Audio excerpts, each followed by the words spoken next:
Hi good evening. मैं doctor पीके सिंह। आज हम लोग बड़ी इंपॉर्टेंट बात करने वाले हैं अंडर ग्रेजुएट कोर्सेज के लिए, जो कि हम लोग अपने स्कूल के बात करते हैं। ये एक नया तरह का एग्जाम है जिसे हम लोग कॉमन यूनिवर्सिटीज एंट्रेंस टेस्ट के नाम से जानते हैं। शॉर्ट फॉर्म है इसकी CUET UG 2022।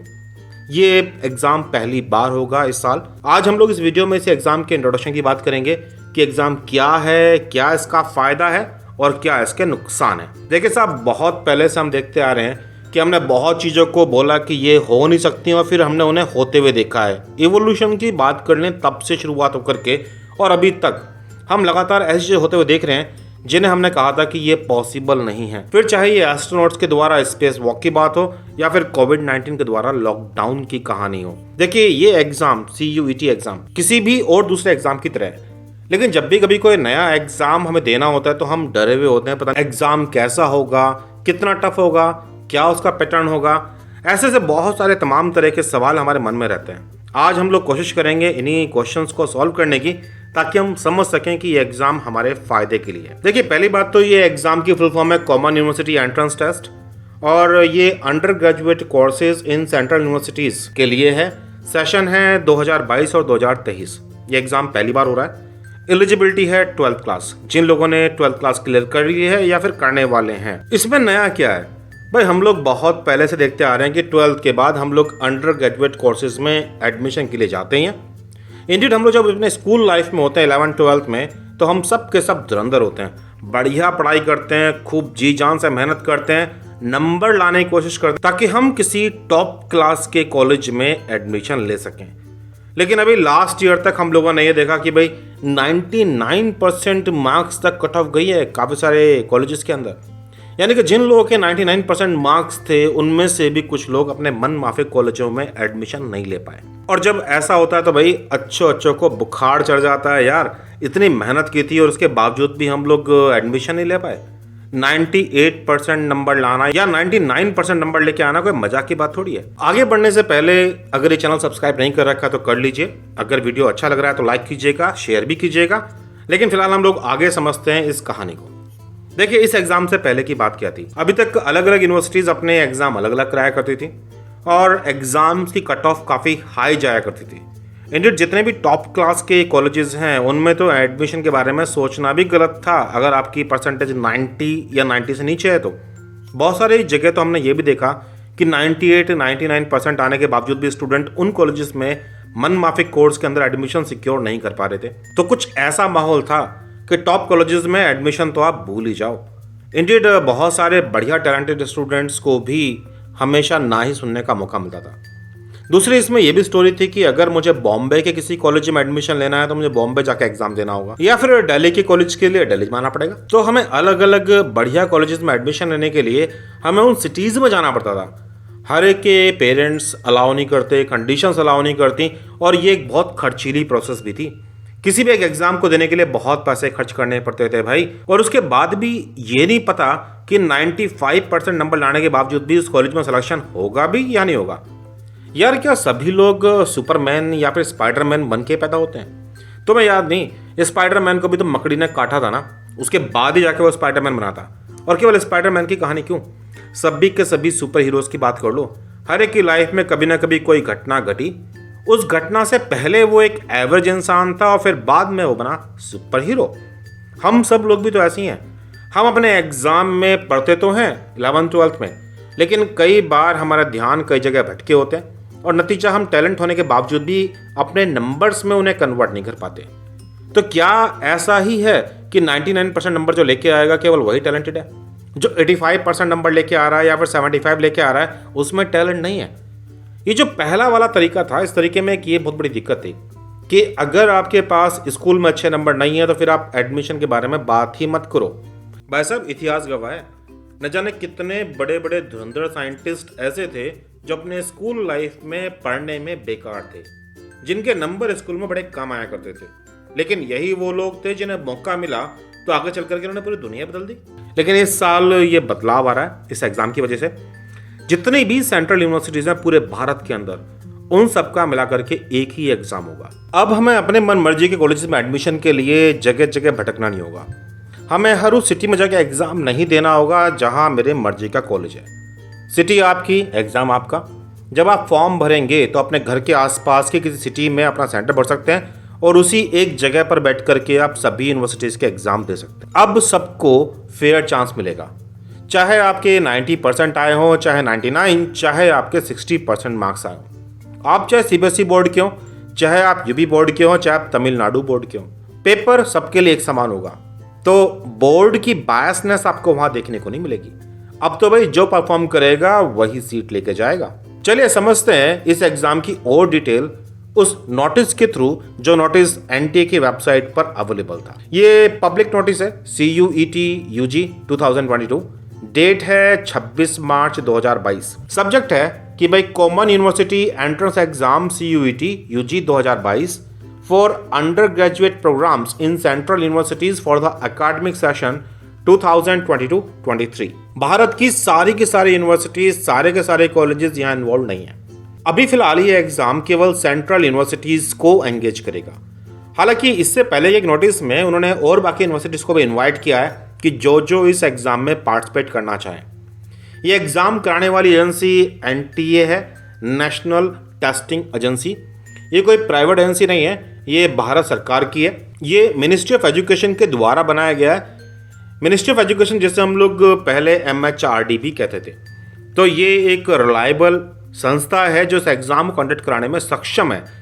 NTA ऑलरेडी बहुत सारे एग्ज़ाम्स कंडक्ट करा रहा है इंडिया के लेवल पर, जहां बहुत सारे बच्चे एग्ज़ाम देते हैं। ये एग्ज़ाम अंडर ग्रेजुएट कोर्सेज के लिए है और यहाँ पर सभी सेंट्रल यूनिवर्सिटीज़ भारत में जितनी भी हैं, ये सब के सब इस एग्ज़ाम के अंदर आती हैं। ये एक कंप्यूटर बेस्ड टेस्ट होने वाला है, यानी कि आपको हार्ड कॉपी कुछ नहीं करना, आप कंप्यूटर बैठेंगे और वहां आपके सामने एग्जाम खुलेगा। Details of the programme offered by central universities is being made available on the respective website. अब कौन कौन सी यूनिवर्सिटीज कौन कौन से प्रोग्राम लॉन्च करेगी, इसके लिए आपको उन यूनिवर्सिटीज की वेबसाइट को जरूर चेक करना पड़ेगा। ऐसा नहीं है कि केवल एक ही वेबसाइट पर आकर आपको सब कुछ मिलने वाला है। आप जिन यूनिवर्सिटीज़ को टारगेट कर रहे हैं, आप उन यूनिवर्सिटीज़ को भी चेक करेंगे कि वहाँ कौन कौन से कोर्सेज हैं, वहाँ का एलिजिबिलिटी क्राइटेरिया क्या है। हाँ, एग्ज़ाम देने के लिए आप NTA को ही फॉलो करोगे, चाहे फिर वो कोई सी भी सेंट्रल यूनिवर्सिटी हो। एप्लीकेशन प्रोसेस 2 अप्रैल 2022 से शुरू हो जाएगी और 30 अप्रैल तक ये प्रोसेस चलेगी। इस एग्ज़ाम के स्ट्रक्चर की बात करते हैं। इस एग्ज़ाम में 4 सेक्शन आएंगे। सेक्शन 1A में 13 लैंग्वेजेस हैं, सेक्शन 1B में 19 लैंग्वेजेस हैं, सेक्शन 2 के अंदर 27 डोमेन स्पेसिफिक सब्जेक्ट्स हैं और सेक्शन 3 में जर्नल टेस्ट है। चिंता मत कीजिए, अभी अभी हम लोग एक एक सेक्शन को डिटेल में स्टडी करने वाले हैं। हर एक सेक्शन से आपको ऑप्शन चूज करने होंगे, ये कोई मैंडेटरी नहीं है। कौन सा सेक्शन आपको करना होगा ये तो आपकी यूनिवर्सिटी पर डिपेंड करेगा। आपकी यूनिवर्सिटी जिसका आप फॉर्म भरना चाहते हैं उसका क्राइटेरिया क्या है, उसके बेस पर ही आप अपने सेक्शन फिल करोगे एग्जाम के दौरान। चलिए बात करते हैं हम लोग इन सेक्शंस को बारी बारी। सेक्शन 1A लैंग्वेज, यहाँ पर 13 डिफरेंट लैंग्वेज होंगी और उनमें से आपको कुछ भी चूज करना होगा। 40 क्वेश्चन आपको अटेम्प्ट करने होंगे, टोटल क्वेश्चन 50 आएंगे हर लैंग्वेज के कोर्स में। बेसिकली इस एग्जाम में जो क्वेश्चन आएंगे वो रीडिंग कॉम्प्रीहेंशन टाइप के आएंगे। 45 मिनट मिलेगा आपको हर लैंग्वेज के पेपर को सॉल्व करने के लिए। सेक्शन 1B में 19 लैंग्वेजेस आएंगी और यहाँ भी आप अपनी लैंग्वेज पिक कर सकते हैं। यहाँ भी 50 क्वेश्चन आएंगे, 40 करने होंगे और एग्जाम का ड्यूरेशन होगा 45 मिनट्स का। सेक्शन 2 डोमेन, कुल मिलाकर के 27 आपको सब्जेक्ट दिखाए जाएंगे। इन सब्जेक्ट में से मैक्सिमम आप 6 पिक कर सकते हो। हालांकि अगेन ये इस बात पर डिपेंड करेगा कि जिस यूनिवर्सिटी में आप अप्लाई करना चाहते हो वहां पर वो सब्जेक्ट है या नहीं। यहाँ भी टोटल क्वेश्चन 50 आएंगे, 40 करने होंगे। अब क्वेश्चनों का जो आंसर आएगा वो input text can be used for MCQ based questions, और जो भी आपके क्वेश्चंस आएंगे MCQs मल्टीपल चॉइस क्वेश्चंस, ये NCERT क्लास 12th के सिलेबस में से ही आएंगे। 45 मिनट्स हर डोमेन के लिए दिया गया है टाइम। अब सेक्शन 3 की बात कर लेते हैं जो कि जर्नल टेस्ट का है। ये किसी भी ऐसे अंडर ग्रेजुएट प्रोग्राम या फिर प्रोग्राम्स पर लागू होगा जहां यूनिवर्सिटी में ये रूल है कि भाई उस जगह पर आपको आने के लिए ये एग्ज़ाम पास करना जरूरी है। टोटल 75 क्वेश्चन होंगे और उनमें से 60 आपको करने होंगे। ये general knowledge, current affair, general mental ability, numerical ability, quantitative reasoning वगैरह के हैं सारी कहानी। और simple application of basic mathematical concept, arithmetic, algebra, geometry, mensuration, stat, जो कि क्लास 8 तक जो पढ़ाए गए थे, ये उनमें से सवाल हैं सारे, लॉजिकल और एनालिटिकल रीजनिंग के। पेपर का टोटल ड्यूरेशन होगा 60 मिनट का। अब जैसे कि हमने बताया कि भाई यहाँ पे बहुत सारी चॉइसेस हैं, तो चॉइसेस करने के लिए भी तो मालूम होना चाहिए ना क्या क्या है। फॉर एग्जाम्पल, जब मैं 1A की बात करता हूँ जहाँ 13 लैंग्वेज का एग्जाम है, तो यहाँ लैंग्वेजेस हैं तमिल, तेलुगु, कन्नड़ा, मलयालम, मराठी, गुजरात, उड़िया, बंगाली। सिमिलरली 19 लैंग्वेजेस में फ्रेंच, स्पेनिश, जर्मन आदि लैंग्वेजेस अवेलेबल हैं। जब हम बात करते हैं सेक्शन 2 की, जहाँ पे डोमेन स्पेसिफिक सब्जेक्ट है, तो ये वो सब्जेक्ट हैं जिनको हम लोग फोकस कर रहे होते हैं। For example accountancy, book keeping, या फिर biology, biological studies, biotechnology, biochemistry and so on. तो जिससे हम लोग सब्जेक्ट स्पेसिफिक की बात कर रहे थे, वो हमारा सेक्शन 2 है। हाँ, हम लोग ये जाने चुके थे कि सेक्शन 3 में तो जर्नल एप्टी के क्वेश्चन आने वाले हैं। कोई भी कैंडिडेट अगर लैंग्वेज के क्वेश्चन पेपर सॉल्व करना चाहता है, तो वो कोई सी 3 लैंग्वेज पिक कर सकता है, सेक्शन 1A और 1B दोनों मिला करके। ऐसा नहीं कि 3 उसमें 3 इसमें से, दोनों पेपर में से मैक्सिमम 3 लैंग्वेज पिक कर सकता है। सिमिलरली जो सब्जेक्ट के लिए जा रहे हैं, फॉर एग्जांपल आप बायोलॉजिकल बैकग्राउंड के स्टूडेंट हैं और आप सिर्फ बायोलॉजी में ही ट्राई नहीं करना चाहते, आप बायोलॉजी, एग्रीकल्चर, इकोलॉजी, एनवायरमेंटल, आप इन सबको ट्राई करना चाहते हो कि इनमें से किसी में एडमिशन मिल जाए तो इस तरीके से आप मैक्सिमम 6 सब्जेक्ट पिक कर सकते हो उस लिस्ट में से जो हमने अभी देखी थी। सेक्शन 3 के अंदर जर्नल टेस्ट है, तो वहाँ चॉइस की बात ही नहीं है।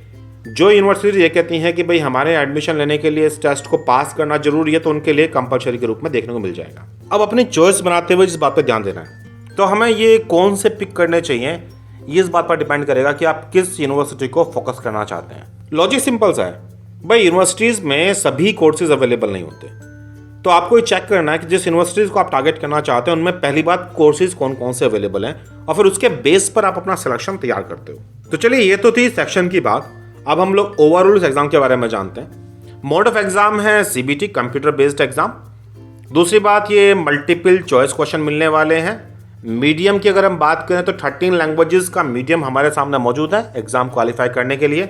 जो लैंग्वेज वाला कोर्स है वहां पर सिलेबस के रूप में इन्होंने दिया हुआ है कि भाई आपको रीडिंग कॉम्प्रिहेंशन पे प्रैक्टिस करके जानी है। जब हम बात करते हैं सेक्शन 2 की, तो जो NCERT का मॉडल सिलेबस दिया गया था क्लास 12th में, केवल उसी सिलेबस को फॉलो करके आपके सामने क्वेश्चन लेकर के आएंगे जो आप सब्जेक्ट देख रहे हो। तो सेक्शन 3 में जो सिलेबस है वो general knowledge, current affair, quantitative reasoning वगैरह, जो कि हमने 8वीं क्लास तक जो मेंसुरेशन मैथ्स पढ़ा है उन सब के बारे में। और इस एग्जाम का रजिस्ट्रेशन करने के लिए आपको जाना पड़ेगा http://cuet.samarth.ac.in वेबसाइट पर।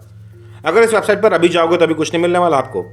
इस वेबसाइट पर आपको लिंक्स दिखाई देंगे 2 तारीख को ही, जब ये एप्लीकेशन ओपन होगी। इस एग्जाम का लेवल क्या होने वाला है, क्योंकि ये 12th क्लास के बाद का एग्जाम है, तो भाई जो आपने क्लास 12th के बोर्ड के सिलेबस पढ़ रखे हैं वही आपको यहाँ भी देखने को मिलेगा। कोई बहुत हाई फाई लेवल नहीं जाने वाला। नंबर ऑफ अटेम्प्ट्स, कितनी बार आप एग्जाम दे सकते हैं ये, जैसे कि मान लीजिए किसी ने 2021 में 12th कर लिया है या 2020 में और वो एग्जाम देना चाह रहा है, तो उसे अपनी जिस यूनिवर्सिटी में एडमिशन लेना चाहता है उसके रूल्स चेक करने पड़ेंगे कि वो अलाउ करेंगे या नहीं करेंगे। एक बार फिर से आपको ये ध्यान रखना है कि जो भी आप चॉइसेस बनाओगे ये आपकी टारगेट यूनिवर्सिटी के ऊपर बेस्ड होंगी। जिस यूनिवर्सिटी में आप एडमिशन लेना चाहते हो वहाँ जो लैंग्वेजेस या फिर जो सब्जेक्ट्स अवेलेबल हैं उनके अकॉर्डिंग ही आप चॉइसेस बनाओगे। ऑफिशियल वेबसाइट cuet.samarth.ac.in, जो कि 2/4/2022 के बाद से एक्टिव हो जाएगी लिंक के साथ। इसके अलावा भी अगर आपकी कोई क्वेरीज हैं तो आप NTA के हेल्पलाइन नंबर पे कॉल कर सकते हैं 011-4075-9000 या फिर 011-6922-7700। एक ईमेल भी दिया हुआ है CUT-UG@nta.ac.in, जहां अपनी क्वेरीज आप पोस्ट कर सकते हो। तो चलिए इस सारी कहानी की समरी समझ लेते हैं एक बार। एग्जाम का नाम है common university entrance test CUT UG 2022। Exam undergraduate programmes के लिए है, एलिजिबिलिटी 12th है। टेस्ट करने वाली एजेंसी का नाम है NTA। सभी सेंट्रल यूनिवर्सिटी इन्वॉल्व है। मैं फिर बोल रहा हूँ, सारे यूनिवर्सिटीज नहीं, केवल सभी सेंट्रल यूनिवर्सिटी जो पूरे भारत से हैं। कंप्यूटर बेस्ड एग्जाम होने वाला है, MCQ। रजिस्ट्रेशन डेट है आपकी 2 अप्रैल से लेकर के 30 अप्रैल तक, और आपको हर एक उस यूनिवर्सिटी की वेबसाइट चेक करनी होगी जहां आप इंटरेस्ट दिखाना चाहते हो। सेक्शंस के रूप में सेक्शन 1A आएगा 13 लैंग्वेज, 50 क्वेश्चन आएंगे, 40 करने हैं 45 मिनट। सेक्शन 1B 19 लैंग्वेजेस होंगी, 50 में से 40 क्वेश्चन करने हैं 45 मिनट। दोनों को मिलाकर के 1A और 1B मैक्सिमम 3 लैंग्वेज सेलेक्ट कर सकते हैं। सेक्शन 2 के अंदर 27 डोमेन पर सब्जेक्ट होंगे, 50 क्वेश्चन आएंगे, 40 करने हैं 45 मिनट, मैक्सिमम 6 सब्जेक्ट तक आप एग्जाम में दे सकते हैं। सेक्शन 3 जनरल टेस्ट होगा, 75 में 60 क्वेश्चन होंगे, 60 मिनट होंगे, और ये केवल वहाँ अप्लाई होगा जहाँ यूनिवर्सिटी ने से मैंडेटरी कर रखा होगा। Level of exam 12th class के लेवल का एग्जाम होने वाला है, और नंबर ऑफ अटेम्प्ट्स ये डिपेंड करेगा यूनिवर्सिटी के ऊपर जिस यूनिवर्सिटी में आप एग्जाम देना चाहते हैं। कॉन्टैक्ट के लिए वेबसाइट है और फ़ोन नंबर है। अब भाई ये जो एग्ज़ाम है, इस एग्ज़ाम के बाद चाहे 60% वाला हो, चाहे 90%, चाहे 99% वाला, सब के सब अपनी सुपर पावर्स दिखाएंगे। इस पर्टिकुलर एग्ज़ाम के दिन जो एग्ज़ाम क्वालिफाई करेगा वही हवा में उड़ेगा और अल्टीमेटली अपने कॉलेज में अपने मनमाफिक सीट पाएगा, हॉल ऑफ फेम में अपना ही फोटो चिपकाएगा। तो ये जो जमाना था, अब हम कह सकते हैं एक वो भी टाइम था जब कट ऑफ के ऊपर बेस्ड होकर के एंट्रेंस हुआ करते थे, और 99% वालों का भी एग्जाम में रिजल्ट नहीं आया करता था। आने वाले वक्त में हम कहेंगे कि ये बात भी गुजरे जमाने की बात है। तो इस एग्जाम के साथ हम लोग एक नए फेज में एंटर कर रहे हैं एजुकेशन के, जहां पर सभी के लिए बराबर चांस मिलने वाली है, और ये गोल्डन अपॉर्चुनिटी है उन सभी स्टूडेंट्स के लिए जो स्कूल के टाइम पर बढ़िया परफॉर्म नहीं कर पाए लेकिन टैलेंटेड सॉलिड हैं। अगर आपकी कोई और भी क्वेरीज हैं इस एग्जाम को लेकर के, तो कमेंट बॉक्स में आप अपनी क्वेरीज को टाइप कर सकते हैं। वीडियो पसंद आया है तो भाई लाइक करना है, चैनल सब्सक्राइब नहीं कर रखा तो कर लीजिए घंटे के साथ, ताकि और आने वाले अपडेट्स आपको टाइम पर मिलते रहें। और इस वीडियो को शेयर कीजिए अपने तमाम दोस्तों के साथ में जो CUT एग्जाम की तैयारी कर रहे हैं। अगर आप बायोलॉजी रिलेटेड एग्जाम्स की तैयारी करना चाहते हैं CUT 2022 के एग्जाम के लिए, तो आप भी iFly के साथ जुड़ सकते हैं एग्जाम प्रिपरेशन के लिए। आपको व्हाट्सएप करना है एक मैसेज 9013902981, और मैसेज क्या है भाई, आपको टाइप करना है CUET, आपका नाम, सिटी, स्टेट, और सेंड कर दीजिए व्हाट्सएप के द्वारा 9013902981। हम लोग आपको कम्युनिकेट करेंगे और समझाएंगे एडमिशन की प्रोसेस। iFly के बारे में और जानकारी पाने के लिए गूगल कीजिए iFly NetGate, और मत भूलिए iFly आपकी लाइफ में कैटलिस्ट की तरह है जो आपको आपके सक्सेस से जल्दी से मिला देगा। चलिए फिर मजे लीजिए और इंतजार कीजिए आने वाले और वीडियोस का। Bye bye.